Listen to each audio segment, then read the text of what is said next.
ئێمە وەکو پەروەردە ئەوەرکەی لەسەر شەمانە هەموویمان جێبەجێ کردووە، ئامادەکاری تەواومان کردووە لە دابەشکردنی قوتابیان و خوێندکاران بەسەر ناوەندەکانی خوێندندا، لە دابینکردنی میلاک و ڕێخستنەوەی میلاک لە ناو ناوەندەکانی خوێندندا، لە دابینکردنی پەرتوک و پرۆگرامەکان لەو کەم و کوڕی و پێداویستانی کە هەندە ناو قوتابخانەکان داوای لە تواناماندا بێ وەکو پەروەردە ئامادەمان کردووە.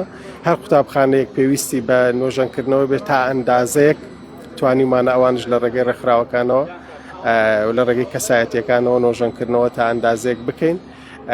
تقریبەن ئێمە وەکو پەروەردەی ڕۆژئاوا ئامادەی زۆر باش کراوە و بە خۆشحاڵیەوە ئامادەین بۆ دەستپێکی ساڵی نوێ هەر لەم ڕۆژ لەم خوێندنگە جوانە دواناوەندی ڕزگاری یەکەم جەڕەسی ساڵی نوێ خوێندنمان لێدا. گەرمترە و بابەتی نەوت و ئەم شتانە دابین کراوە.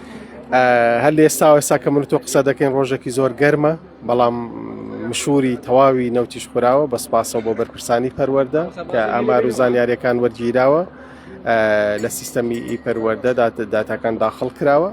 ئەوەی پێداویستیە لە مەسایلی نەوتە زیاتر لە ملیارێک لیتر نەوت دابین کراوە بۆ سەرجەم ناوەندەکانی خوێندن و لە کاتی و ساتی خۆیدا دابش دەکرێت بەسەر ناوەندەکانی خوێندندا. دایکەکان ترسێکی زۆریان هەیە پرسیاری دایمی ئەوانە ئەم ساڵ بایکۆت دەکرێت خۆت خوێندن دەکرێت.